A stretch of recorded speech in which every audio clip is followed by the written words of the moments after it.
Hey friends, welcome back to She's At It Again. We're going to do this video a little bit differently today.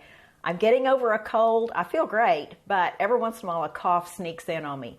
It's okay that the camera's far away from me because I have on no makeup, and that's really not what you're here for anyway. You're here to learn how to make something. Obviously, you clicked on the video just from the title.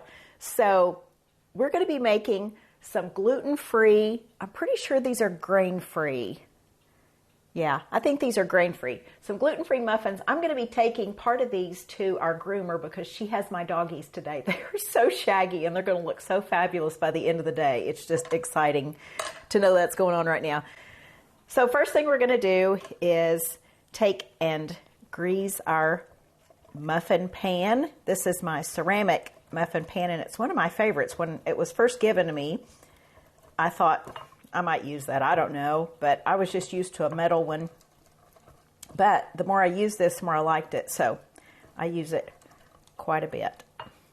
So I'm just taking coconut oil that I have left from a spatula where I scooped some out a while ago. Normally how I do these videos, I get everything out. Everything goes in a bowl. Everything goes in a little container. And I know how much the amounts are, so I don't have to wander around the kitchen. But I'm going to be wandering around the kitchen a little bit today because I have some things out, but not everything. So this is just going to be a comprehensive, no behind-the-scenes work going on, except for just grating those 3 carrots that I so finely shredded a while ago. I was trying to show in the video that you don't want to use the large side of the grater and grate big pieces of it. It needs to be grated really, really finely. Carrot cake is one of those things where it's just smooth and delicious. It just exudes the feeling of autumn. But what you don't want to do is get a piece of raw carrot in there that hasn't been cooked thoroughly, and that would kind of ruin the whole feeling of just enjoying a nice smooth cupcake. So we want it to be smaller pieces so they'll be sure and get steamed and baked all the way during our baking process. All right, I'll put the lid back on this, and I think that's it for the coconut oil. All right, we're going to set our pan aside. We'll deal with that in a minute. I just kind of scratched the recipe down like this. I watched a video on this the other day, and I kind of wrote the recipe down just so I'd know, number one, what it looked like. And I like to write things in my own words. If a recipe goes on and on about the process of chopping something, I just kind of write down what I know what it means in my own words. So when somebody else comes along and needs my recipe, they kind of have to decipher things. So hopefully when I put this recipe in the description of this video, which is where it will be, then it will be readable and understandable to you so you can make it as well. Now, a lot of these things are optional. Things like you can use a half a cup of raisins or a third a cup of currants. I happen to have currants, and I'm going to use currants today. But carrots are easily used. You can use coconut oil or butter in this. You can use toasted pecans. You can leave the nuts out. I don't know yet what I'm going to do. We'll see what we do by the end of this. So let's start out with 2 eggs. And I'll break these directly into the bowl since there's nothing else in there. That's a pretty huge egg. These are, of course, for my friend's chickens. I always say that, but her chickens just lay the most beautiful eggs, and they're very, very delicious. They taste like real eggs did when I was a kid. It's funny how young people don't know what you're talking about when you say that, and I didn't either when I was young. People would say, like my grandparents would say, oh, back when I was a kid, this such and such tasted so good. And I'm thinking, why would it taste so good back then and it doesn't taste good now? Well, things have changed a lot in the food industry, even since I was a kid. So, yeah, it definitely did taste different. Okay, 2 eggs.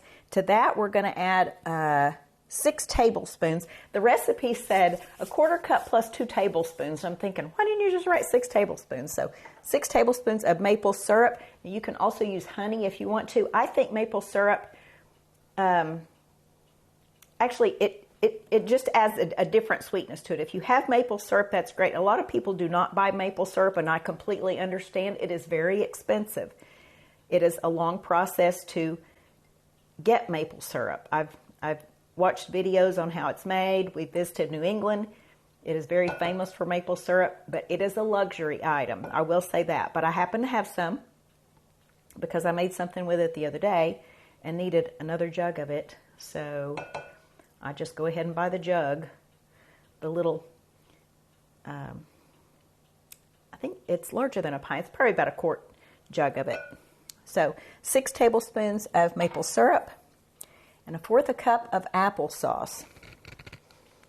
And I have this jar of, it's Honeycrisp applesauce, and it is so good. I believe I got a case of these at Costco. I hadn't lost my mind. It just really was that good.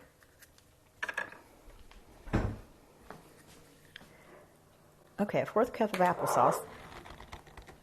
Let's see if I can get this lid off. Yeah. Now you could use one of those little, if you buy those little packages of applesauce, just get 1/4 cup out of that. It's easy enough to do. But I don't mind having a big jar of it open because I'll eat this as dessert after dinner at night. No problem at all for me.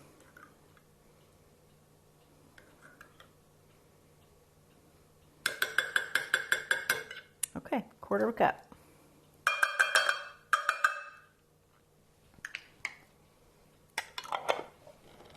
And we'll pop that back in the fridge in a bit.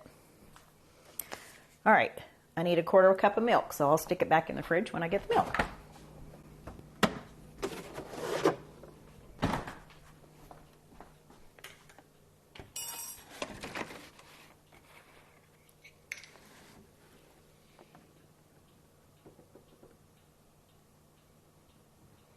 This also says you can use, it said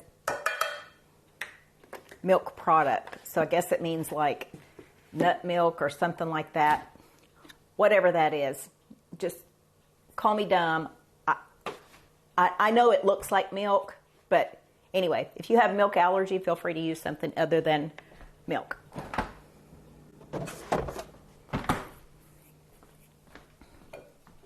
All right, I'll get this all stirred together just to break those eggs up.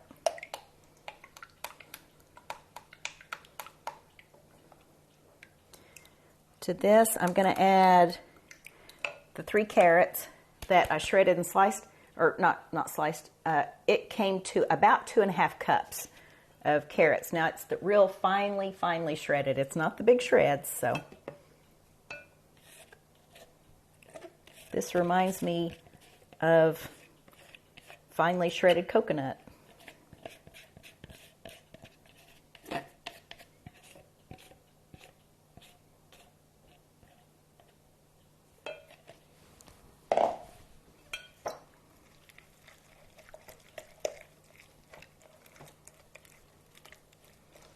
I better go ahead and turn my oven on so it can be preheating. I was going to do that before I turned everything on, but nope, didn't do that too.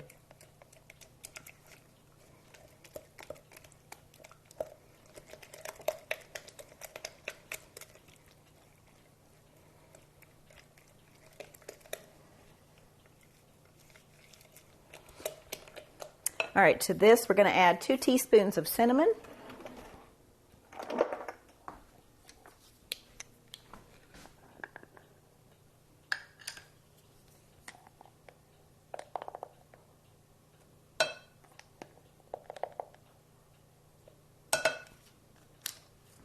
Half teaspoon of ginger.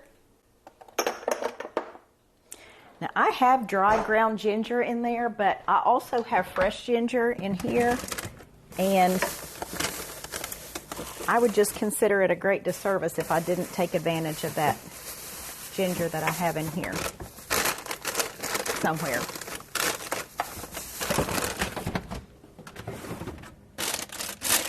There it is.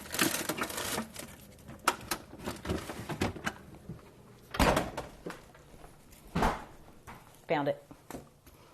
All right, we're going to get our microplane zester. I love my microplane zester. Woohoo!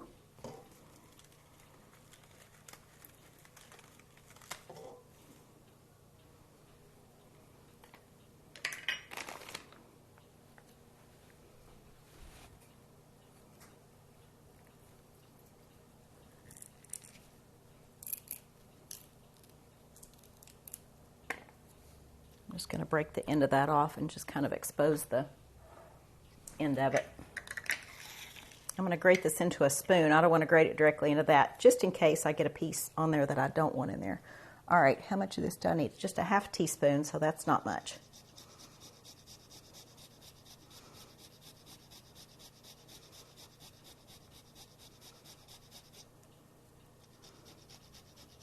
Dry ginger just doesn't have much of a flavor to me.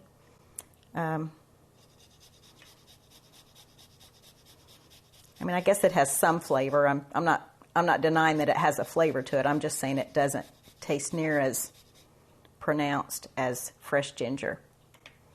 Now you get enough fresh ginger and that's going to put some heat into it. So I don't want to get so much that it's hot or spicy, but I do want it to have that fresh ginger taste. I think it's worth it.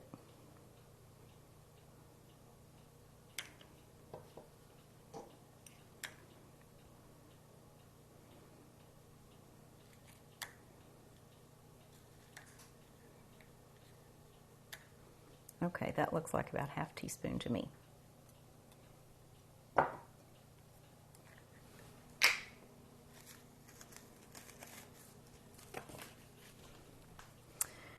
Next is 1/4 of a teaspoon of cardamom. And I'm pretty sure I have cardamom somewhere.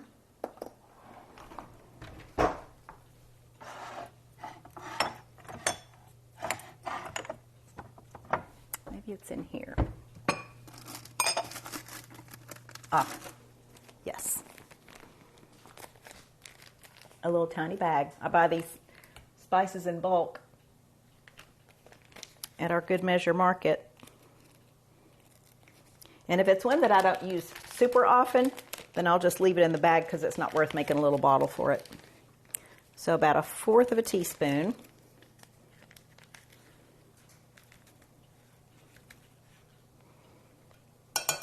And cardamom really does have a fabulous flavor to it. I don't think I'd ever tried it probably till, I don't know, maybe a few months ago. I started making a lot of granola and decided to put cardamom in there, and it adds a fabulous flavor. So if you've never tried cardamom, that's something to look for in your spice section next time you're at the store.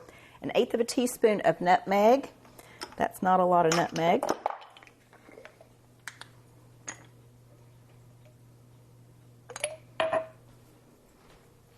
We'll use a whole nutmeg and use our microplane zester again.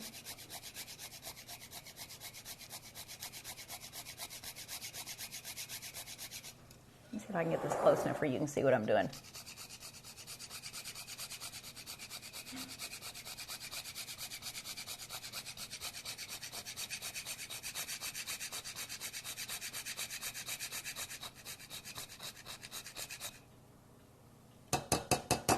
That's what it looks like once you grate it. That's what the center of the nutmeg looks like. And this is what the outside looks like.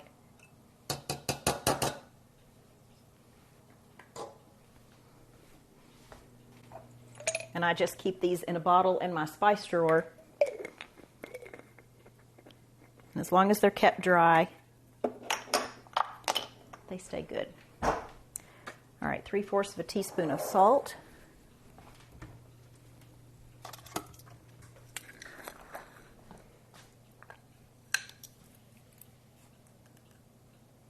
One, 2, 3/4.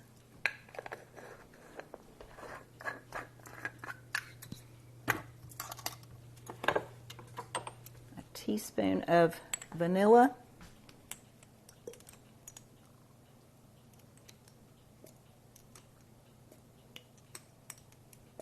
And that's my homemade vanilla extract.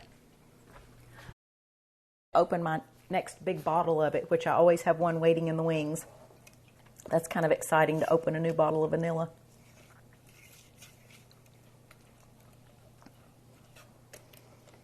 All right, to this we're going to add a teaspoon of baking powder.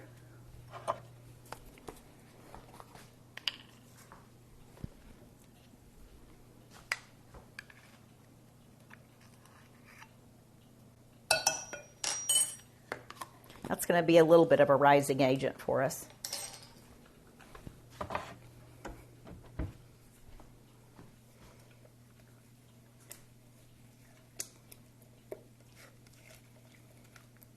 Now you can make this in an 8x8 square pan, or you can make 12 muffins out of it, or cupcakes. And I'm choosing the muffin route this time. It'll be easier to divide up. All right, I need 1.5 cups of almond flour.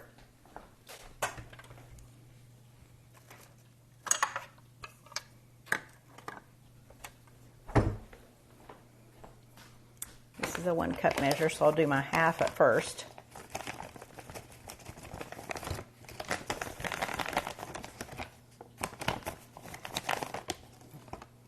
That looks like about a half.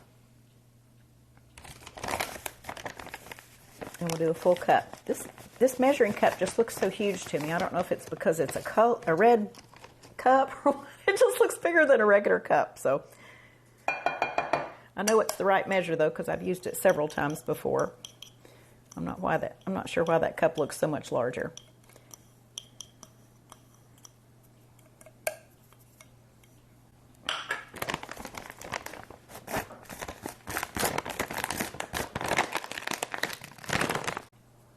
We're also going to add to this, I have a 1/4 cup of coconut oil. It also says you can use butter, but I'll use coconut oil in this.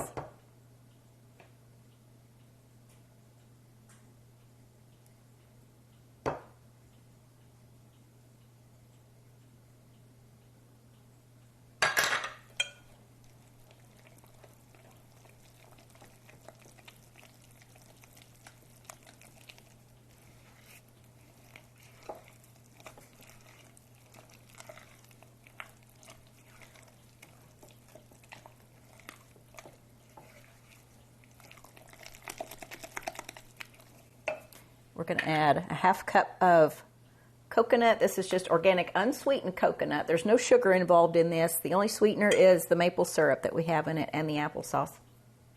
But I did put this in my my little Cuisinart Smart Stick blender type thing. My immersion blender hooks onto it, and I chopped it up finer than what it normally is. So I don't want you to make it and think, wait a minute, mine doesn't look like hers. I just ground it up a little smaller. It's not super fine like a powder, but I just didn't want that big texture of coconut in it. It's just me. If you like big texture of coconut, hey, use the big chunks if you want to, but I just thought it would, I don't know, just be better if it was small.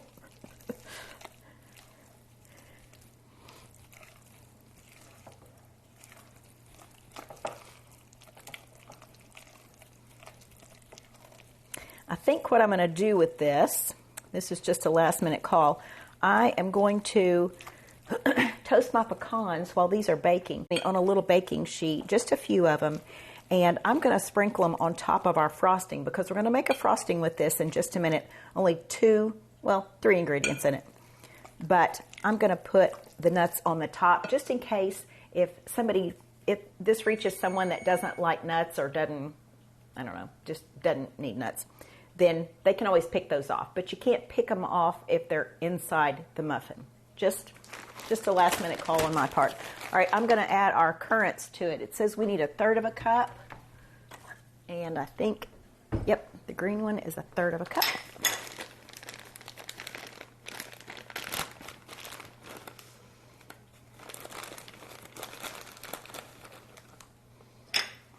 If you have a doggy in the house and you're kind of sketched out about using raisins because they are so incredibly toxic to dogs, you can always use currants in things. They look a lot like raisins. They taste a lot like raisins to me.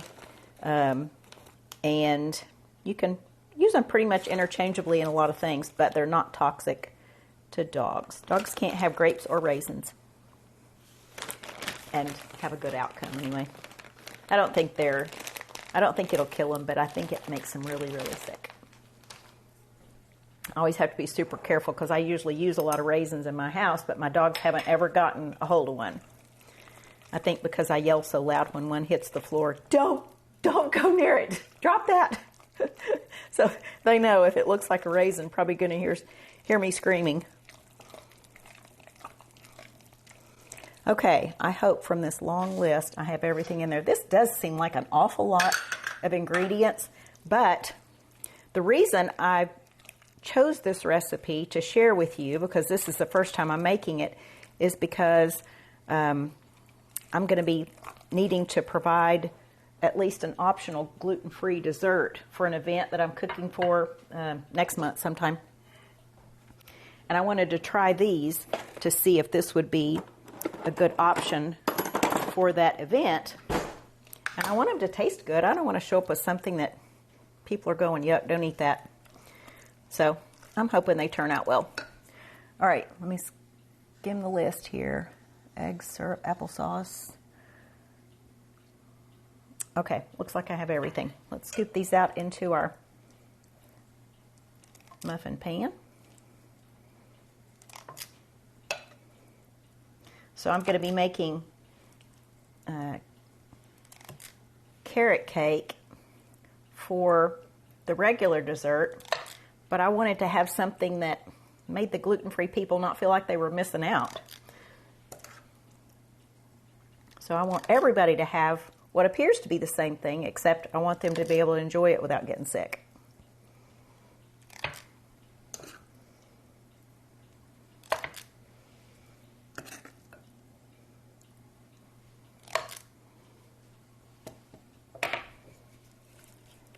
I think we're going to have just enough for 12 muffins here, so that worked out well.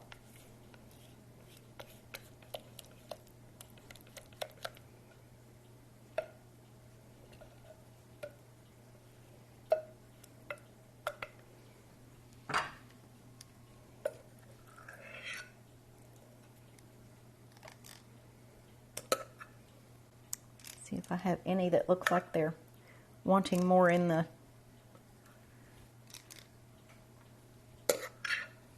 top.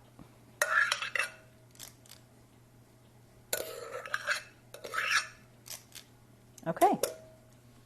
All right, we're going to pop these in the oven. It is preheated now to 350 degrees.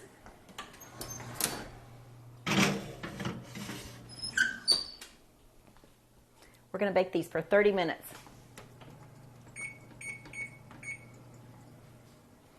All right, I'll turn the cameras back on after a while. I'm going to put some stuff over there at the sink to wash, and I'm going to get out some pecans, be toasting those so we can add those to the top of our frosting. We put those on, and when the video picks back up, we'll be making that too. So we'll be right back. Okay, timer went off on the oven, so these should be done.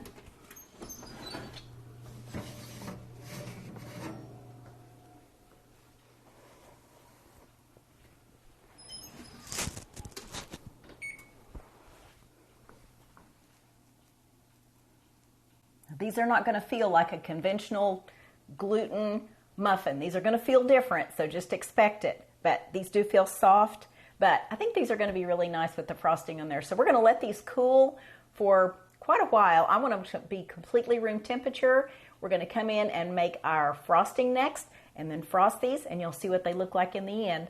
So let's let them cool. All right, we have let our muffins, our cupcakes cool off. They even spent about the last 15 minutes in the refrigerator, so they're nice and cooled off. So I have had this 8-ounce package of cream cheese sitting out at room temperature since, it's probably been at least 4 hours. I put it out this morning, and it's just been sitting out here on the island. And I'm here to tell you, I'm pretty sure we're not going to use the whole 8 ounces, but I am not one to complain about leftover cream cheese frosting because I can always find something to use it with. Now, it might take all of it.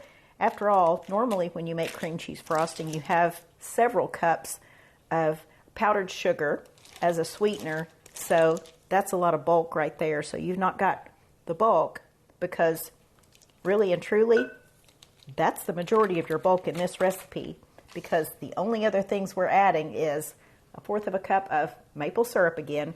And this tastes so very good. My goodness, just by itself is delightful. But add cream cheese to it and you just can't go wrong.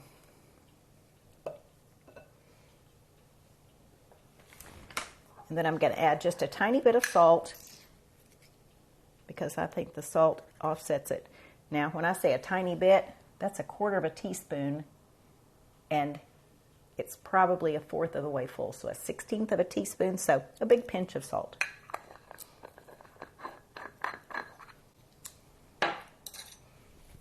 We're just going to mix this, beat it until it's nice and fluffy, and see how that tastes.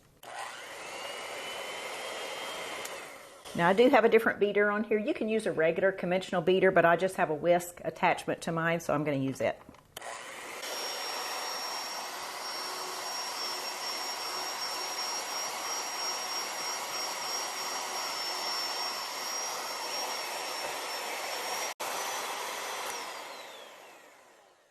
Now that is lovely frosting. It's not pure white because maple syrup is not clear, but that is absolutely lovely. I'm going to see how this tastes off that beater.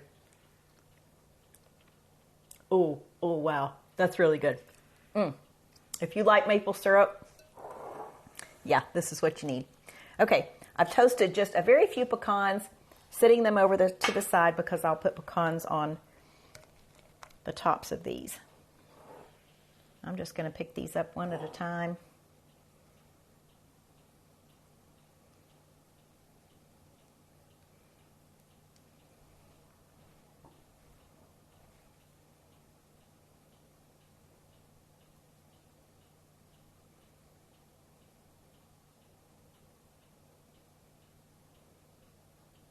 And that's what it looks like.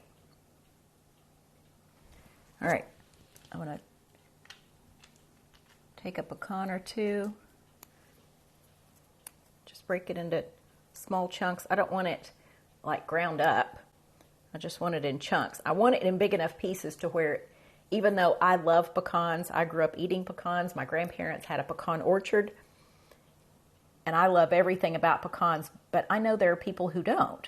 So I want to be sensitive to that and know that they're not the easiest things to pick off. So I want them to be in big enough chunks to where if they want to pick those little gems off, they're free to do that. So, all right, we got one decorated. I've got some soup heating up. I got to eat lunch, but I wanted to at least get one decorated so you could see what it looks like. And that's what it looks like. Thanks for joining us, and I hope you enjoy this. I hope you have someone who is gluten-free and just desperate for something that exudes the taste of fall. And I hope that you use this to gift them with something lovely that you've made. So take that as your hint that go find somebody and just make their day with something they can actually have. So I hope you enjoyed this video. Thanks for watching. Thanks for always tuning in, no matter what we're doing. If it's a craft, if it's a garden hack, if it's something like that, you're always so supportive in your comments too. Thank you for being so kind. And we look forward to sharing something again with you real soon. Thanks, guys. Bye.